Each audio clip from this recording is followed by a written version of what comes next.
Thank you, Aman, for your presentation. I suppose we now move to the youth movement. May I add something here?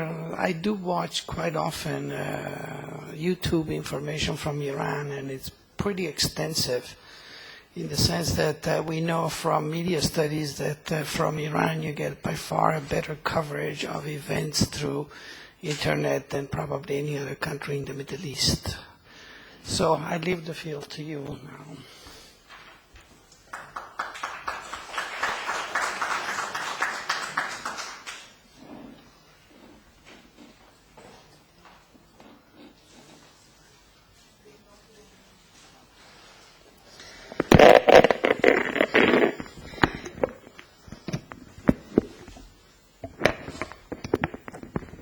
This is yours.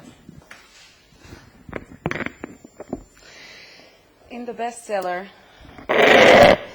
Reading Lolita in Tehran, Azar Nafisi writes, and I quote, "Living in the Islamic Republic is like having sex with a man you loathe. Well, it's like this. If you're forced into having sex with someone you dislike, you make your mind blank.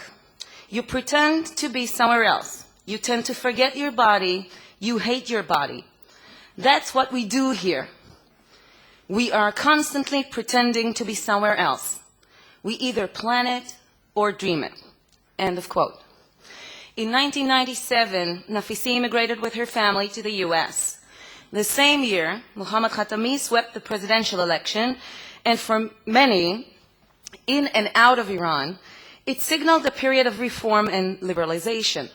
However, it was soon realized that the big expectations did not bring similar changes in the Islamic Republic's fundamental policies. Almost every reform advanced by Khatami's administration, and we heard it also from Ilham, was blocked or refurbished by the conservative factions, headed by the supreme leader, Ali Khamenei. During the Khatami's 2 terms in office, from 1997 to 2005, the Islamic Republic did not manage to solve its financial and social difficulties, nor did it improve its position in terms of human and women's rights, freedom of expression, and freedom of the press. Yet, from the late 1990s, the winds of reform accelerated among Iranian youth. Close to 70% of Iran's more or less 70 million citizens are younger than 35 years of age. Inspired by the new civil society administered by Khatami, Iranian youth and reform factions began to challenge the state's red lines in attempts to expand the borders of public debate. In 1999, the closure of leading reformist newspapers and magazines aroused a violently suppressed student protest that took the country by storm for a week, leading foreign observers to speculate that the 1979 revolution is about to repeat itself. Okay. The wind of reform and aspirations for liberalization were also supported by new opportunities invested in technological developments and information technologies. Despite the official ban since 1995, this period witnessed a dramatic growth in installation and use of satellite dishes across Iran. This growth was felt not only among the elite, but in other social sectors as well. In many cases, several families of low income acquired a satellite receiver and shared the expenses. Until the end of 2006, early 2007, contrary to youth in neighboring Arab countries who could watch news in Arabic on Al Jazeera, LBC, and Al Arabiya, in Iran, alternatives to local media were Western media outlets, such as Voice of America and the BBC, and from 2006, November 2006, Al Jazeera is also available in English. One of the main reasons usually raised by Iranian young viewers relates to their profound inclination to improve their skills in English. However, as Professor Abbas Milani indicates, and I better quote him correctly because he's sitting right here, many Iranians will consult a diversity of media outlets, foreign and domestic, but ultimately dismiss professional journalism altogether. Instead, they devise their own idiosyncratic analysis of current events, drawing on a long Iranian tradition of conspiracy theorizing. Other than news outlets, satellite TV offers Iranians around 1,000 different channels of Western movies, series, sports, etc. In addition to the English channels, there are also Persian channels broadcasted by the Iranian diaspora in LA. Because of the state's ban on satellite receivers, most of them are acquired through the black market. The installation is done very discreetly. There are seasonal crackdowns on external dishes, but so far, the authorities were not able to completely abolish this trend. No less popular than TV in contemporary Iran is the internet, and we already heard several things about that, which experiences a constant growth. Iran has joined the internet in the early 1990s. By 1998, 230 research institutions around the country were connected to the global net, and 11 universities opened departments of communication and information technology. The introduction of the new medium to private users and expectations of expansion of infrastructure collided with imports of low-cost computers from Southeast Asia. Satellite TV and the internet have had an immense effect over the spread of modern underground activity among Iranian youth. From the outset, it is very important for me to state that by underground activity I wish to point to some forms of unofficial activity and not necessarily opposition activity to the government. Several main aspects of Iranian contemporary youth side-like culture is transparent in Iran today, and I will discuss several of them very briefly. One aspect is manifested in street art, or more precisely, graffiti.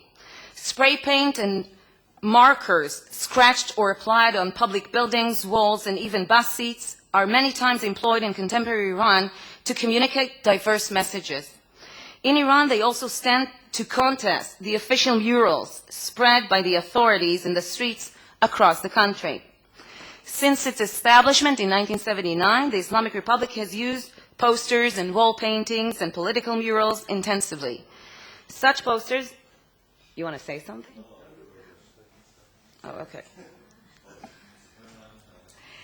Such posters serve as central means of communication, conveying national symbols, advancing revolutionary ideas, and promoting state's propaganda in accordance with transitions in the regime's policies. Although graffiti is by no means a new phenomenon, the novelty lies in the institutionalization, documentation, organization, and adaptation of semi-official aspects by Iranian street artists, especially through the use of the internet. At least 2 online magazines are being published in Iran today in English and Persian. These magazines document Persian graffiti in particular and underground street art in Iran in general. The advanced co-productions and project with other street artists from the Middle East publish related articles and serve as a site to transmit social and political messages of national and international importance, such as world peace, anti-war activity, and sometimes also anti-Western tendencies. Another aspect in Iranian youth culture relates to the field of music. From the late 1990s, satellite TV channels and the internet exposed Iranian youth to the American rap and hip-hop culture. As hip-hop globalized into many cultures worldwide, American top rappers like Eminem and Tupac soon became role models among certain groups of young Iranians, and their style of music was adopted as yet another form of self-expression. During the course of the past decade, Iranian hip-hop inside and outside Iran had developed into numerous regional styles by fusing with traditional Persian music rhythms. Iranian hip-hop bands also assimilated the fashion, external behavior, and vulgar language that became closely associated with American rap. However, when bands and artists in Iran wished to go public to produce records and perform, they were requested to censor their texts and receive special permissions by the Ministry of Culture and Islamic Guidance. Local hip-hop and rap restricted themselves, therefore, to underground channels and began to perform in basements or outside of Iran. In 2002, the Tehran Avenue online magazine started an underground music festival through the internet for those talents that never had the chance to air their music inside Iran. Similar festivals were launched in 2004, 2005, and 2008. One of the advantages of these festivals is that they provide for songs to be downloaded freely from the internet in MP format. The 2008 Iranian Underground Music Festival expressed its manifesto in the following fashion, and I quote, "We will continue to be there, tapping into this rich layer, which we think more valuable than any oil field or uranium stock, and remaining true to our ideas and principles." End of quote.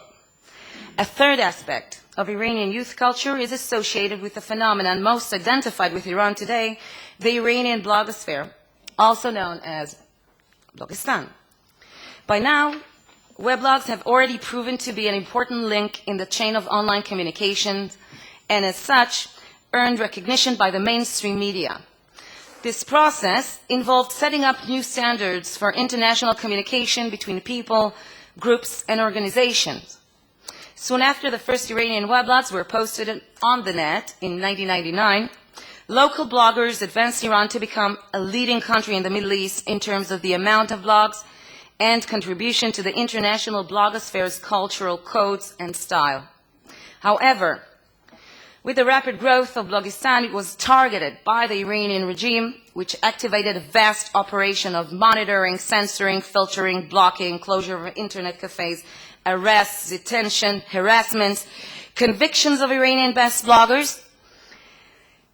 These harsh policies towards Blogistan already harvested the life of 29-year-old Omid on the 18th of March 2009.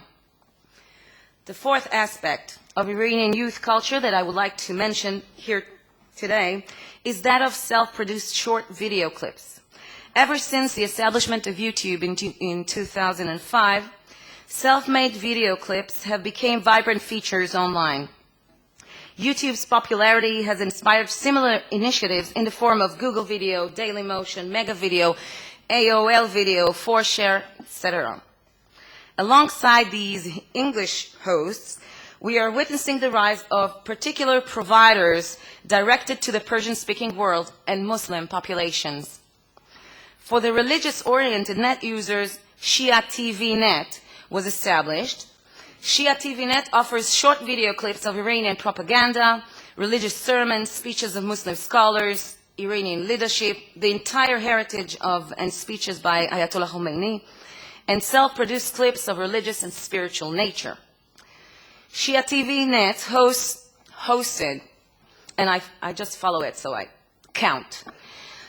In mid-2008, it hosted 5,000 short video clips. Nowadays, it hosts over 10,000 in less than a year. Last year, it had 10,000 registered members. And as of this morning, and I counted again, it hosts over 17,000. So this is a huge growth. For summation, although it is very, very, very, very hard to argue with the repressive policies of the Iranian regime towards its citizens, although it is difficult to contest the regime's ongoing control over social spaces, if we look closer at Tehran as Iran's showcase, there is much more going on than what we usually hear. And perhaps, just perhaps, living in the Islamic Republic is not entirely like going to bed with someone who you loathe. In the last few minutes that I have left, I would like to glimpse beyond the fog and heavy air pollution and heavy traffic jam of Tehran. Tehran is a thriving megacity. Its metropolitan area is populated with over 12 million people. 60% of these people are younger than 34. Similar to other urban centers of vast magnitude, Tehran is infused with contrast, grossly crystallizing the entire country.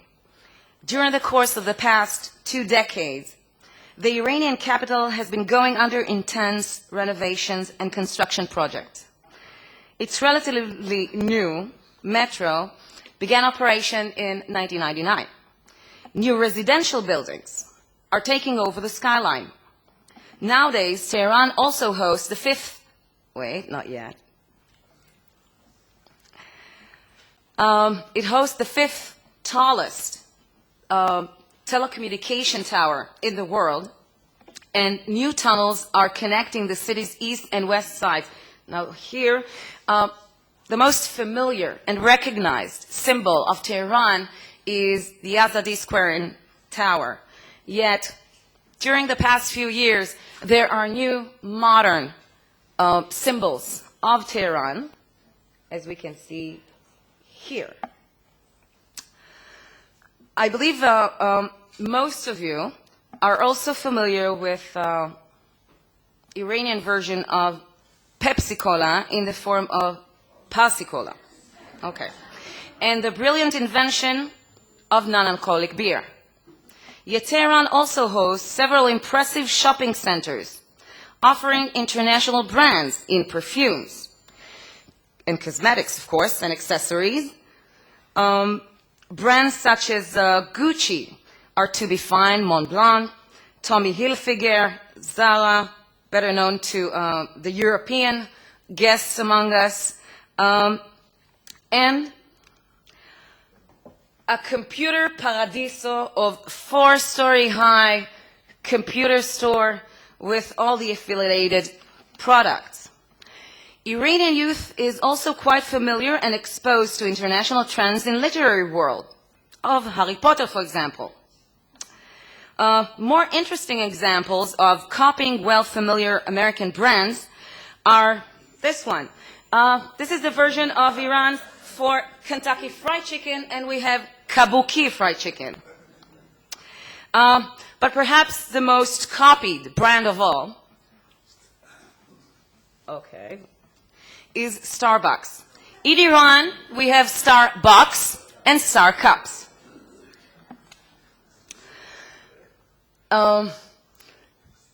So at least some of Tehran's youth can have their coffee in a very familiar brand. And I will end by the slopes of Alborz Mountain. Thank you for your patience.